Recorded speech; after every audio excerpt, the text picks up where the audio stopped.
सदाबहार सच्ची कहानियों पर आप सभी का स्वागत है। कैदी नंबर 226 बहुत कम उम्र का लड़का था। उसकी उम्र 19 साल की थी। उसके चेहरे पर एक अजीब सा असर रहता था। ना मैं उसे मासूम कह सकती थी, ना ही मक्कार। बस मैं उसे देखती तो मुझे लगता वह किसी गहरी सोच में पड़ गया है। चेहरे पर असर था। मुझे उसके लिए सबसे ज्यादा दुख इस बात की थी कि वह सजाए मौत का कैदी था। 19-20 साल की उम्र में वह दुनिया छोड़कर जा रहा था, जबकि उसके लिए ये दुनिया अभी खुली ही नहीं थी। वह तो बहुत कम उम्र का लड़का लगता था। मेरा उससे पूछने का जी चाहता था, तुम्हें किस कारण से और किस जुर्म की सजा मिली है कि दुनिया की इतनी बहारें छोड़कर तुम इस दुनिया से जा रहे हो। मगर उसके चेहरे पर इतनी मायूसी होती कि मेरा उससे बात करने में भी दिल घबराता था। मेरा नाम अनुष्का है। मैं एक इंस्पेक्टर थी। पुलिस में काम करने वाले लोगों की तरह मेरा दिल बहुत सख्त था, मगर उस कैदी को देखकर मेरा दिल पिघल जाता था और मेरा दिमाग सवालों में भर जाता था। उससे बहुत सारी बातें पूछना चाहती थी, मगर जेल के अंदर ऐसा माहौल नहीं होता कि आप किसी कैदी से उसके पर्सनल लाइफ के बारे में पूछ सके। आज मुझे ऊपर से ऑर्डर आया था कि कैदी नंबर 226 की 2 दिन के बाद सजाए मौत थी, यानी कि उसकी सजा का वक्त आ गया था। उस लड़के को जल्लाद के पास भिजवाना था। मेरा दिल बुरी तरह से घबरा रहा था। मैं आज पहली बार सजाए मौत की कैदी को उसकी सजा सुनाने जा रही थी। मेरा दिल बहुत ज्यादा परेशान था। मैंने सोचा था कि मैं उस कैदी से उसकी आखिरी ख्वाहिश जरूर पूछ लूंगी, क्योंकि मरने से पहले इंसान की आखिरी ख्वाहिश हमेशा पूछी जाती है। ये कैदी का हक होता है। उस सजाए मौत के कैदी को दिया जाता है, चाहे वो अपना पसंदीदा खाना खाए, चाहे पसंदीदा आदमी से मिलना चाहे। उसकी आखिरी ख्वाहिश हमेशा पूरी की जाती है। कैदी नंबर 226 का नाम प्रदीप था। उससे भी उसकी आखिरी ख्वाहिश पूछी जानी थी, मगर फिलहाल उसके रिश्तेदार उससे मिलने आए थे। मैंने देखा उसकी माँ उसे गले लगाकर रो रही थी। बेटा, मुझे पूरा यकीन है कि भगवान तुझे ये सजा नहीं होने देगा, तुझे इस सजा से बचा लेगा। मेरा दिल कहता है कि मेरा बेटा बेगुनाह है। मुझे उस औरत पर तरस आने लगा। माँ, आप ये कैसी बातें कर रही हैं? सजाए मौत तो उसकी 2 दिन के बाद होनी थी। भला उसे कौन रोक सकता था? असल में अगला दिन तो 15 अगस्त का दिन था, इसलिए मुझे आज ही ऑर्डर मिला था कि मैं प्रदीप को उसके घर वालों से मिलवा दूं, ताकि फिर बाद में उसको फांसी दी जा सके। मेरा तो ख्याल था प्रदीप की आखिरी ख्वाहिश अपने घर वालों से मिलना होगी, तो वह उसके बाद कोई ख्वाहिश नहीं करेगा, बस सुकून से मर जाना पसंद करेगा। मगर मैं ये नहीं जानती थी कि उसकी ख्वाहिश इतनी ही अनोखी और निराली होगी। खैर, प्रदीप को उसके घर वालों से मिलवाने के बाद उसे वापस जेल में बंद कर दिया गया। अब उसके पास सिर्फ 24 घंटे बचे थे। मैंने उसके पास गई और हमदर्दी से उससे पूछा। पहली बार मैंने उससे बात की थी, प्रदीप, तुम्हारे मरने से पहले तुम्हारी आखिरी एक ख्वाहिश पूरी की जाएगी। तुम्हारी कौन सी आखिरी ख्वाहिश है? उसने मुझसे इतना ही तीखा सवाल किया था, यही कि तुम अपने घर वालों से मिल लिए हो। अब तो तुम्हारे दिल में कोई ख्वाहिश बाकी ना होगी। अनुष्का मैडम, ऐसा तो बिल्कुल नहीं है। मेरी एक आखिरी ख्वाहिश जरूर है, मैं उसे पूरा करना चाहता हूँ। प्रदीप ने बड़े भरोसे से जवाब दिया था। क्या है तुम्हारी आखिरी ख्वाहिश? प्रदीप ने कहा, तुम लोग मुझसे वादा करो कि मेरी आखिरी ख्वाहिश जरूर पूरी करोगे। हाँ हाँ, मैं पूरी करूंगी, जरूर पूरी करूंगी, ये तुम्हारा हक है। मैं उसकी कम उम्र का तरस खाकर बोली थी, फिर ठीक है, मुझे किसी बड़े अधिकारी के सामने पेश किया जाए, मैं अपनी ख्वाहिश का इजहार उसी से करूंगा। बहुत खास ख्वाहिश है मेरी। मैं जानता हूँ कि तुम किसी अधिकारी तक नहीं पहुँच पाओगी। ये बात उसकी थोड़ी हैरान करने वाली लगी थी। उसकी बात सुनकर मुझे उस पर गुस्सा तो आया, लेकिन क्योंकि वह सजाए मौत का कैदी था, मैंने सोचा जाने दो, बेचारा बस 2 दिन का ही मेहमान है, मुझे उससे दुश्मनी करके क्या मिल जाएगा। मैंने जेल के एसीपी साहब के सामने प्रदीप को पेश कर दिया। एसीपी साहब बोले, बच्चे, तुम्हारी आखिरी ख्वाहिश क्या है, बता दो अपनी। मैं हैरान थी, एसीपी इतनी नरमी से सजाए मौत की कैदी से कैसे बातें कर सकते थे, मगर शायद वह भी उसकी हकीकत को जानते होंगे कि उसका कसूर क्या है और उसे सजा क्यों मिली है। यहाँ पर ज्यादातर कैदी ऐसे ही थे जिनका कसूर छोटा था और सजा बड़ी थी, जबकि बड़े गुनाह करने वाले आदमी आजाद घूम रहे थे। फिलहाल जब उससे उसकी आखिरी ख्वाहिश पूछी गई तो उसने कहा कि एसीपी साहब, मैं आखिरी बार और पहली बार शादी करना चाहता हूँ और एक दिन पूरा अपनी पत्नी के साथ बिताना चाहता हूँ। उसकी ख्वाहिश सुनकर हमारे तो जैसे मुंह को ताले लग गए। एसपी साहब ने अक्लमंदी और होश से काम लिया। देखो बच्चे, तुम्हारी शादी तो हम करवा देंगे, मगर तुमसे शादी करने के लिए मानेगा कौन? कमबख्त तुम्हारे घर वाले भी तो अमीर नहीं हैं, तुम एक गरीब खानदान से हो। क्या एक मौका खराब कर रहे हो? कोई और चीज बता दो, खाना पीना या किसी से मिलना जुलना। हम तुम्हारे लिए ये सब कुछ करने को तैयार हैं, क्योंकि तुम इस दुनिया से जा रहे हो।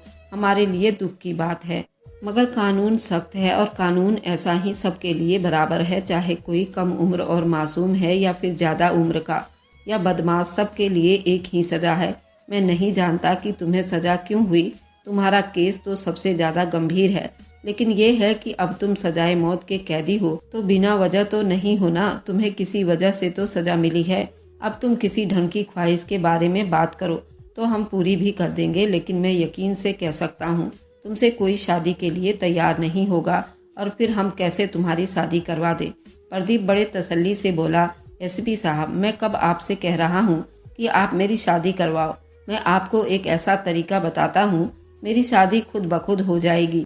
उसकी बात सुनकर मेरे भी कान खड़े हो गए। मैं सोचने लगी कहीं ये जेल की किसी औरत से शादी करने का ना बोल दे। फिलहाल प्रदीप ने कहा कि बाहर किसी मस्जिद में जाकर ऐलान करवा दो। प्रदीप 226 का कैदी किसी औरत से शादी करना चाहता है जो एक दिन के लिए सजा मौत से पहले उसकी दुल्हन बन सके। अब ये बात थी तो बड़ी बेढंगी, मगर प्रदीप ने हमसे वादा करवा लिया था, अगर कोई औरत उसके बाद भी मुझसे शादी करने को तैयार हुई तो आप रोकेंगे नहीं और मेरी दुल्हन सुबह होने तक मेरे पास ही रहेगी। प्रदीप की अक्लमंदी ने हमें भी परेशान कर दिया था। उसके सवाल ऐसे थे, हम लोग भी परेशान हो गए। हमने कहा ठीक है, हम ऐलान तो करवा देंगे, मगर हमें इतना यकीन है कि तुमसे शादी करने कोई नहीं आएगा। कोई औरत अपना भविष्य क्यों बर्बाद करेगी? एक दिन के लिए क्यों दुल्हन बनेगी? अपने रिश्तेदारों से क्यों झगड़ा मोल लेगी? प्रदीप ने मेरी कोई बात नहीं सुनी, कहने लगा, बस आप ऐलान करवा दो, मेरी यही ख्वाहिश है। उसके बाद अगर कोई ना आया तो मैं कोई और ख्वाहिश नहीं करूँगा, फिर मुझे भले सजाए मौत दे दी जाए। हमने प्रदीप की ख्वाहिश को पूरी करते हुए मस्जिद में ऐलान करवा दिया था। साथ में ये भी बता दिया कि वह सजाए मौत का कैदी है। 2 दिन के बाद उसे उसकी जुर्म की सजा की फांसी दी जाएगी और वह इस दुनिया से चला जाएगा। अगर कोई औरत भी उससे शादी करना चाहती है तो फलाने थाने में आ जाए, वहां से उसे जेल पहुंचा दिया जाएगा। हमें तो ये मजाक ही लगा था। हमने तो उसकी ख्वाहिश पूरी कर दी, मगर ठीक 1 घंटे के बाद सिपाही अर्जुन ने बताया, जेल में एक औरत आई है जो दुल्हन के कपड़ों में है और उसके साथ एक पंडित जी भी हैं। मुझे बात बड़ी हैरान कर देने वाली लगी। मुझे लगा शायद यूं ही कह रहे होंगे, पर जब मैं और एसीपी साहब बाहर गए तो ये देखकर हैरान रह गए कि सामने एक नौजवान लड़की, उसकी उम्र कुल 20 साल की होगी, वह लड़की खड़ी थी और उसके साथ में पंडित जी भी थे। उन्हें देखकर ऐसा लग रहा था उन्होंने उस लड़की की शादी के लिए यहाँ जेल में हामी भर ली है। उनके पास शादी का रजिस्टर भी था, जबकि लड़की खूब अच्छी तरह तैयार थी। लड़की का मेकअप उसकी तैयारी देखकर लगता था ये सब तो उसने पहले से तैयार कर रखा है। अब मुझे प्रदीप पर शक होने लगा था कि उसने शादी का इजहार क्यों किया होगा। एक दिन के लिए उसे अपनी दुल्हन से मिलकर क्या मिलेगा? ये औरत कौन है? मैंने पंडित जी से पूछा। जी मुझे नहीं पता, ये मेरे पास आई थी। उसने कहा कि मेरी शादी करवानी है, मेरे साथ जेल में चलना पड़ेगा। मैं उस लड़की की बात मानते हुए उसके साथ आया हूँ, बाकी मुझे कुछ नहीं मालूम। उसने दुल्हन का कपड़ा पहना हुआ था, बोली कि मुझे जेल लेकर चलो, मैं प्रदीप से शादी करना चाहती हूँ। मुझे नहीं पता जी इसके दिल में क्या है। मैंने तो उसे समझाया कि ऐसा नहीं करो, मगर ये समझने के लिए तैयार नहीं है। कहती है कि मुझे प्रदीप से शादी करना है। मैं उसे बता चुका हूँ कि वह सजाए मौत का कैदी है, 2 दिन बाद ही उसकी मौत हो जाएगी, मगर ये मानती ही नहीं। कहती है कि कोई बात नहीं, भले मैं एक ही दिन की प्रदीप की दुल्हन बनकर मैं उसके साथ रहूं। एक दिन की जिंदगी मानो, मैं बरसों की जिंदगी काट लूंगी और मेरी सारी इच्छाएं और ख्वाहिशें पूरी हो जाएगी, क्योंकि मैं प्रदीप से सच्ची मोहब्बत करती हूँ। हमें नहीं पता था कि प्रदीप को कोई लड़की इतना चाह सकती है कि उसके लिए सब कुछ छोड़ने को तैयार है। बात बड़ी अजीब सी थी, लेकिन खैर हमारा काम तो उसकी ख्वाहिश पूरा करना था। हमने किसी बात पर कोई ऐतराज नहीं किया। पंडित जी को बुला लिया गया। प्रदीप को उसके जेल से बाहर लाकर ऑफिस में बिठा दिया गया। पंडित जी ने शादी पूरी करवा दी। प्रदीप ने कहा कि अब ख्वाहिश के हिसाब से, वादे के हिसाब से आप मेरी दुल्हन को मेरे जेल में भेज देंगे। मैं उसके साथ बातें करूंगा, पूरा दिन बस हम अपनी पुरानी यादें ताज़ा करेंगे, फिर ये चली जाएगी। उसके बाद मुझे आप फांसी पर चढ़ा देंगे, कोई गम भी नहीं होगा, मुझे मेरी मोहब्बत मिल जाएगी। प्रदीप की बातें सुनकर मेरी आंखों में भी आंसू आ गए थे। सच्ची मोहब्बत वाकई में ऐसी होती है, मैं यही दिल में सोच रही थी, मगर ये नहीं जानती थी कि उसके पीछे कितनी बड़ी कहानी होगी जो हमारे भी होश हवास उड़ा कर रख देगी। एसीपी साहब ने मुस्कुराते हुए मुझे इशारा किया, तुम उस लड़की को प्रदीप के पास ले जाकर जेल में बंद कर दो।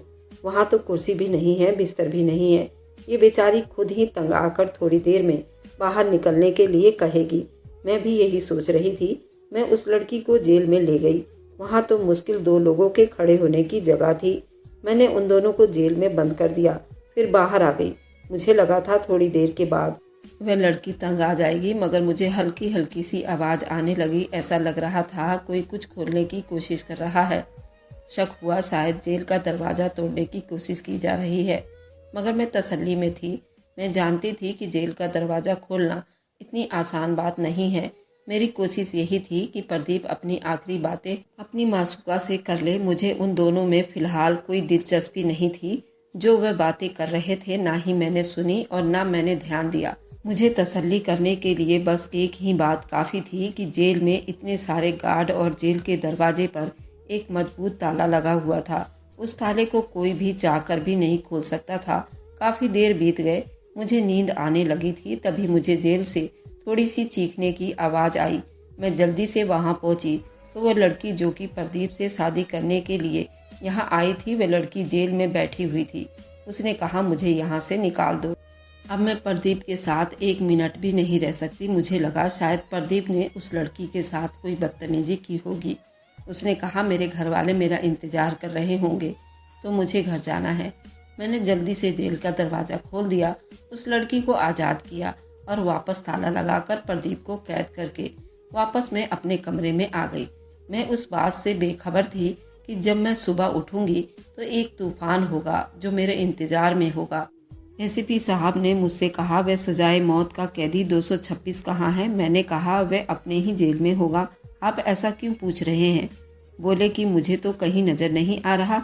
मैंने एक दूसरे कांस्टेबल को भेजा था, प्रदीप को लेकर आए। तुम जाकर जेल नंबर 226 में चेक करो, वह कहाँ है, कहीं तुमसे कोई गलती तो नहीं हो गई। मैं एसीपी साहब को ये तो कह दिया था कि मैं जाकर देखती हूँ, पर मेरा दिल तेजी से धड़क रहा था, मानो मुझे तो सांस नहीं आ रही थी। अगर वह कैदी कहीं गुम हो गया, उसने मुझे चकमा तो नहीं दे दिया, अब मैं क्या करूँगी। खैर, मैंने जल्दी से 226 वाले जेल में गई। वहाँ तो अंधेरा ही अंधेरा छाया हुआ था। मामूली के हिसाब से मैं प्रदीप को आवाज़ दी, पर कोई जवाब नहीं आया। मैंने टॉर्च जलाकर देखा तो एक मरियल सा आदमी था जो कि जेल के फर्श पर पड़ा हुआ था। ऐसा लग रहा था कि उसकी मौत वाकई हो चुकी है। मैंने जल्दी से जेल को खोला, मगर जब मैंने उस आदमी को हाथ लगाया तो मेरी जान ही निकल गई। इतने एसपी साहब भी पहुंच चुके थे। उन्होंने भी उस आदमी की तरफ देखा तो उनकी भी होश उड़ गए थे। एसपी साहब ने मुझे डांटने लगे कि तुम्हें इतनी अकल नहीं है कि तुम इतने साल से ड्यूटी कर रही हो, क्या तुम्हें अभी तक इतना एक्सपीरियंस नहीं हुआ यहाँ काम करने का? मगर अभी तक तुम्हें लोगों की समझ नहीं आई। शर्म आनी चाहिए तुम्हें। पता नहीं तुम्हारा ध्यान कहाँ होता है। अगर किसी लापरवाही की वजह से मुझ पर सख्ती की गई तो उसकी जिम्मेदार सिर्फ और सिर्फ तुम पर होगी। एसपी साहब मुझे बातें सुनाने लगे और मेरा दिल चाह रहा था कि सामने बैठी लड़की को उठाकर बंदूक ठोक दूं। इतना बड़ा धोखा जो हमारे साथ हुआ था उसे किसी सूरत में भुलाया नहीं जा सकता था।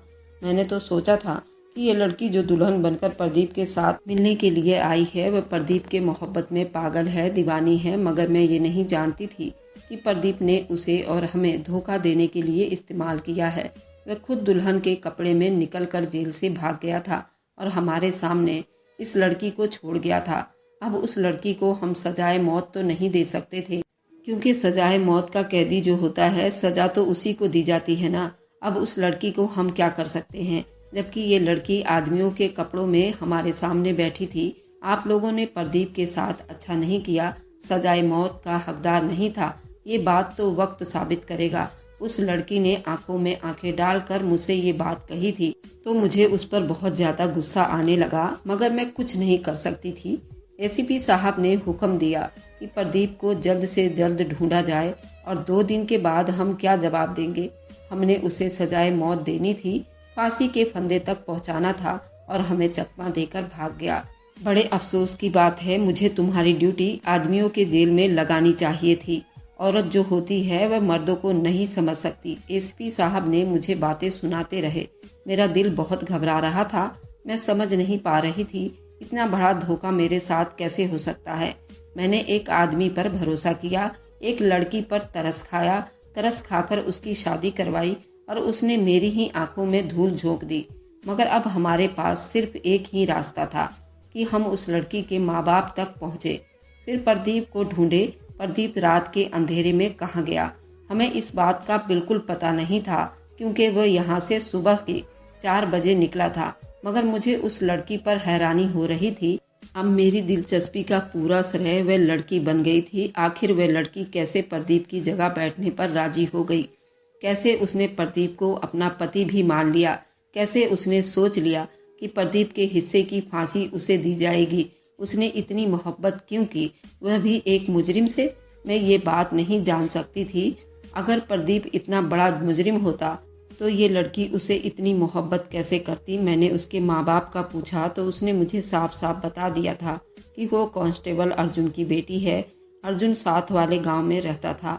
अर्जुन को बुलाकर लाना हमारे लिए कोई मुश्किल बात नहीं थी, मगर मैंने सोचा कि जब ये लड़की मेरे सामने है तो क्यों ना मैं सारी बात इसी से पूछ लूं। जब उसने एक अजीब बात कही, बोली कि मैं अर्जुन जीजू के बारे में एक एक बात आपको सच बताने के लिए तैयार हूँ। मैंने हैरानी से उसकी तरफ देखा था। अपने पति को जीजा क्यों कह रही थी?